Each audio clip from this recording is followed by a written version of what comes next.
No, are there any questions, please? Yes, sir. What did Abdullah do to do between the time that you imagined, you're imagining, and between that time and the time of demonstration?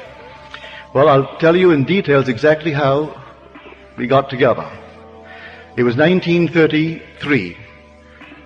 If you remember, there was a frightful depression on in our country. Millions were unemployed. In New York City, you would go through the tunnel into Gimbels from, say, the square where Gimbels begins. It goes all the way through to the Holland Tunnel. They were sleeping with the permission of the mayor, 3 and 4 deep, as far as the eye could go. There's no place to go. In the park, in the summer months, they were allowed to sleep in the park, sleep all over the place.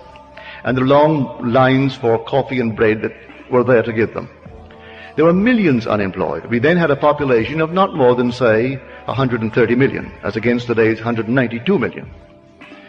I was a dancer, and if you couldn't eat, you couldn't pay to watch a dancer. So there were no shows playing on Broadway. I think we had 5 Broadway shows, and they were running on paper.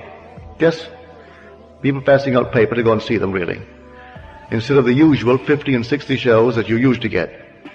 Well, what I'm getting at, I didn't have a job, I had no money, and I was living in a basement on 75th Street, and he lived on 72nd Street, in a very lovely home that was owned by Morgenthau, whose son was then the treasury of our country, a cabinet member, but his father owned this house, but he didn't live there, and he rented the first floor to my friend Abdullah.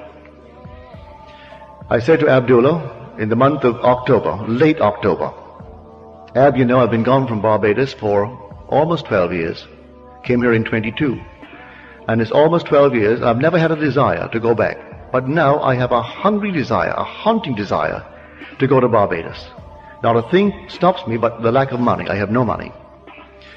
He said to me, you are in Barbados. I said, I'm in Barbados? He said, yes, you are now in Barbados. And so you see Barbados, and you see America from Barbados, and you can smell the tropical land of Barbados, see only the little homes of Barbados, and that's all you do. You just simply sleep this night in Barbados. Well, I thought him insane, really. I mean, at the moment, it seemed so stupid, because 72nd Street, we still had 50 and 60-story buildings. And little Barbados was a little 3-story building, almost the tallest that you'd find, and narrow little streets and no sidewalks. And I'm walking on a sidewalk wider than the wide street of Barbados on 72nd Street. Well, nevertheless, that night I slept in Barbados. I assumed that I'm in Barbados in my mother's home. And then I saw America relative to Barbados, and it wasn't under me that night. It was north of me, about 2,000 miles. Well, the next day, I didn't tell him anything. About a week later, when nothing happened, I thought I would approach him. This time we've moved into November. I said, you know, Ab, there is not a thing has happened. He wouldn't discuss it with me. He turned his back on me and went into his little library and slammed the door. About 3 times I tried to open up the discussion with my friend Ab between that moment when I first talked to him and the end. He would never discuss it. On the basis, how can he discuss with me how I am going to Barbados when I am already in Barbados? That's stupid to discuss how I'm going to go when I am in Barbados. And if I am faithful to my assumption, I can't discuss the how. I am already there. Well, this went on. On the morning of the 4th day of December, there's no job, no place to go, and the last boat that will get me there, my Christmas, is going to sail on the 6th. Under my door is a little letter from my brother Victor. And he said, as a family, we were never around the table at Christmas together. That Cecil, that is my oldest brother, he left home before the last was born. Because we have a large family, there's an interval of 8 years between my sister, Daphne, who was the 8th child, and then my brother, Joe. Well, in that interval, my brother Cecil went off to Demerara. So, never as a family were we ever together at Christmas. So in the letter, he justifies why he's asked me to come.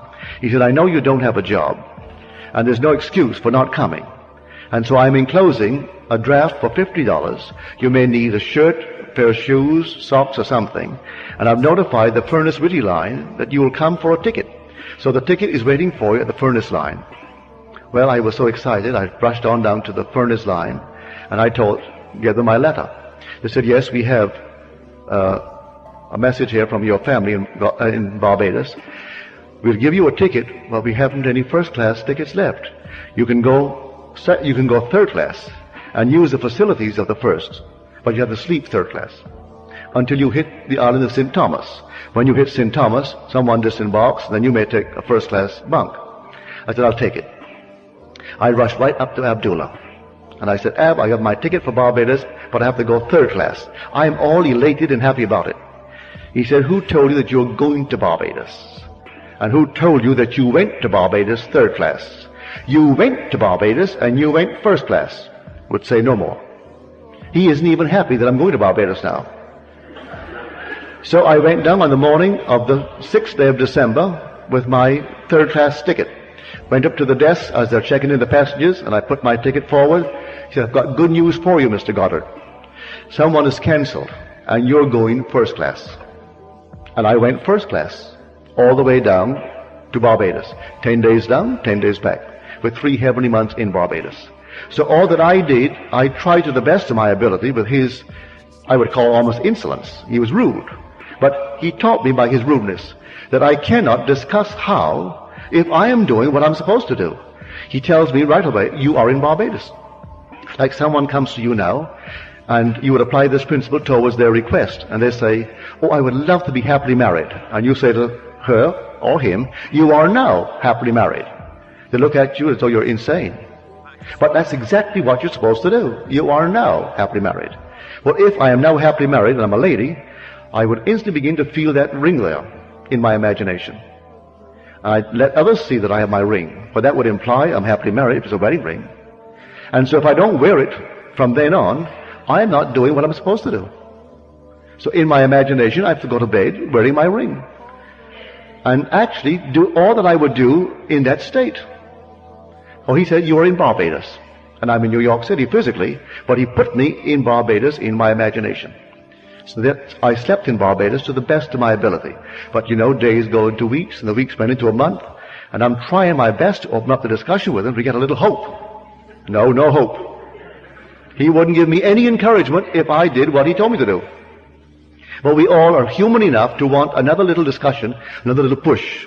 And so he taught me the lesson that there is no such thing as a little pregnancy. No such thing.